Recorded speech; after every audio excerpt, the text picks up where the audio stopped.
So I'm coming to you from just outside the magistrate court where the shenanigans by the Mohammeds and now facilitated by Magistrate Judy Latchman continue.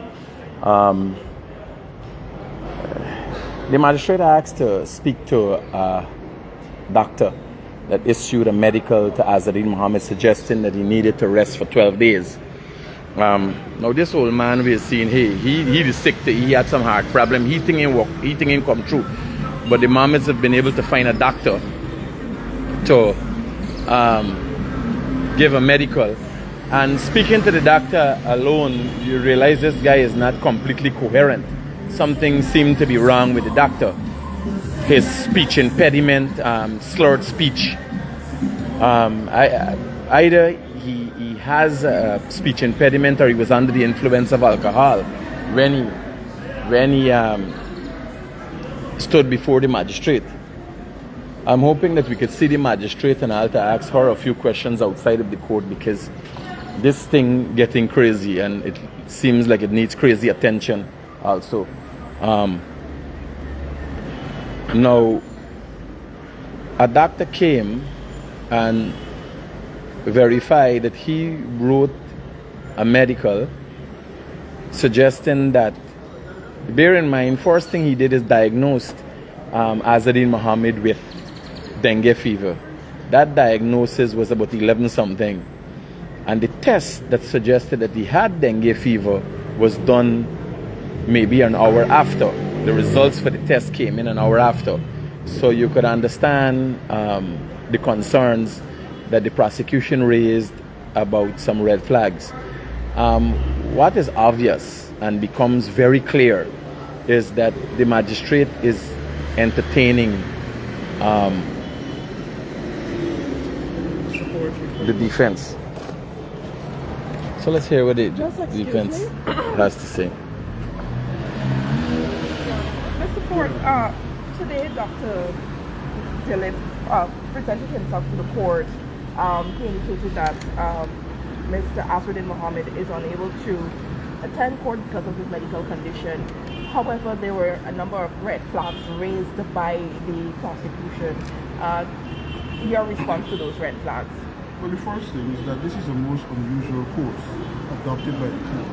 I could understand and appreciate the need for the court to verify the authenticity of the document, because, people could produce fraudulent documents.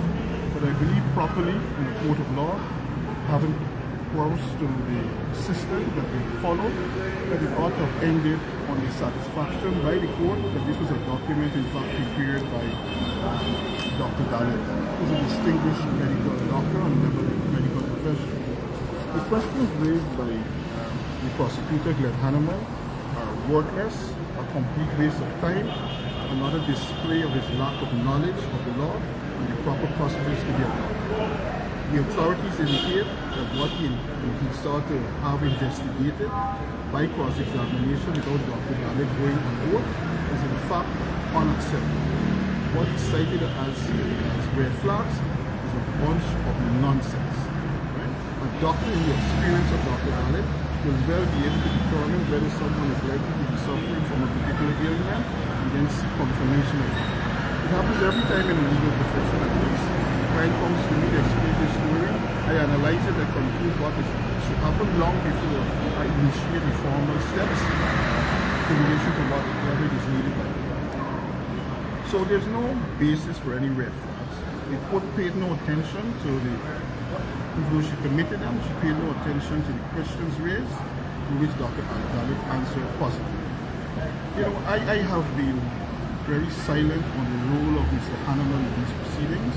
He's a person and a friend who I've had great regard to, but I am coming to the conclusion, which has been formed by the other members of the legal team on our side, that Mr. Glenn Hanneman seems to be operated as an agent of persons who have personal malice against the Mohammeds. I can't understand a distinguished member of this profession with the years of Mr. Hanneman perpetually displaying the level of hatred and animus in relation to the Mohammeds. I believe it's time that Mr. Mohammed explained to the public who has been taken in this matter. Mr. Mohammed explained, Mr. Hanneman explained who he has been retained by and when he's being paid by the state. Because I find it very strange and very remarkable that on each and every occasion, without being paid by the state if he's not, that he will journey from Portugal to Guyana to undertake such a display of stupidity. Mr. Ford, could you say what is the basis or the foundation for refusing on your client's behalf for him to take a second look at this? Because he has no right to. There's no obligation on him in the face of a medical report which says what is his illness to do anything. You did it somebody's staff tomorrow. He is not on any obligation to go in the box and give any evidence. He has a right to remain silent. He has brought a doctor who would have spoken on his behalf. This is a very serious matter. And in this country, we take a lot of things for granted. We have on display perpetually the personal details and medical records of the Mohammeds being displayed through the length and breadth of this country and around the world. You really think that that is appropriate? Forget them as being accused of being by a fraud or whatever is happening. What has happened to the basic sense of decency in this country? We must put ourselves together. Isn't that a limit here? Mr. Ford, Mr. Hanneman said he will go as far as to get footage to ascertain whether Mr. Mohammed indeed visited the doctor's office and conducted those tests and so forth. Is he likely to find the contrary? Mr. Glenn Hanneman could go to Jupiter, Saturn, and Pluto. He could do whatever he wishes because he's on a course of stupidity. That is my position. You heard the defense lawyer speaking about extent as to which the prosecution is willing to go. While he's the defense lawyer for two known, accused criminals who are willing to go to extents themselves, any extent to escape justice.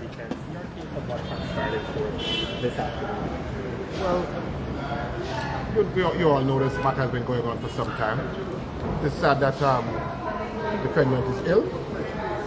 The illness and the period of rest that he requires has been confirmed by the doctor. We're not doctors. There were certain things that we recognize that we have to ask questions on, like the recommended period of convalescence. But the doctor has confirmed that is the period he has determined, and the learned judge has adjourned the matter, so we have to accept that and be ready for the next occasion. Has the doctor... By the explanations given by the doctor? Well, I make a practice of not expressing my personal opinions about courthouse matters because my personal opinions are not of any importance. Then we shouldn't expect any further challenge to this medical report. Well, we take instructions. We are creatures of instructions, so we will see. Thank you so much. All right.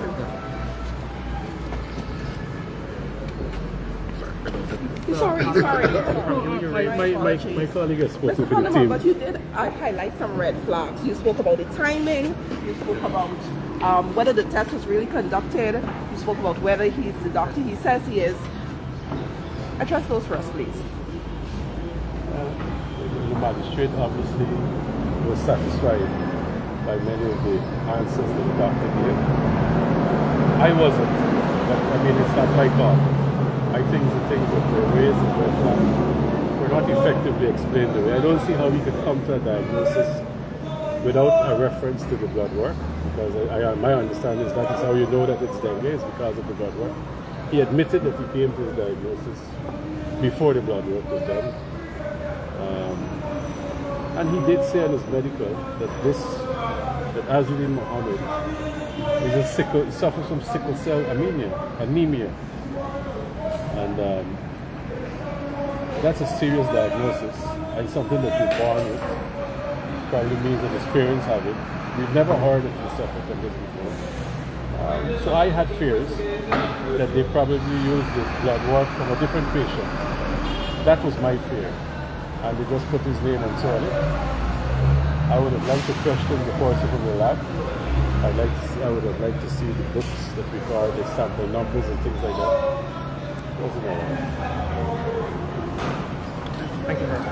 Mr. Hanneman, you also said that you're looking for some video footage. What is the likelihood of you accessing that, and what would be the purpose of that? Well, there's specific times when Mr. Azruddin Mohammed was personally examined at that lab in Sandibat Street. So if he was examined apparently at 11:30 and 11:50, a sample was taken from him. So if we see footage and we don't see him going there, the court said that we could produce it. Thank And you. there are other ways that we could try and prove that he didn't go as well, if that is the case. So you would have heard from the... Mr. Rodriguez, last week when I was interviewed by the press, I predicted that somebody from the defense side will be sick this week. And there's a reason I said that. And so said so done. So you're hearing the prosecution lawyer saying that he predicted last week, and you could go back and see the footage in the news. He predicted last week that this would have transpired. But again, in my earlier video, I made accusations of Judy Latchman being part and parcel of the shenanigans of the Mohammed. And I was there. I was reading her body language earlier, and I can't say I will change my stance and my opinion of Magistrate Judy Latchman, because I, as a layman on the ground, any doctor, anybody with any bit of common sense would be able to tell you this made no sense. And the magistrate sat there, entertained the Mohammed's application for sick leave, 12 days for dengue fever, so serious, but no need for medical treatment in a medical facility. He could stay home and get this 12 days. So when you look at how the magistrate has been entertaining the Mohammeds, I am suggesting, Mikhail Rodriguez, it is my opinion, the Guyanese critic, that Magistrate Judy Latchman is part and parcel of the Mohammed shenanigans. Now, the case has been put off for next month, for another 3 days, until next month, somewhere around the 9th, the 10th of next month. So let's see who is going to get sick on those days. The Guyanese critic from just outside of the Georgetown Magistrate Court, where the shenanigans between Judy Latchman, Magistrate Judy Latchman, entertaining, and the Mohammeds continue.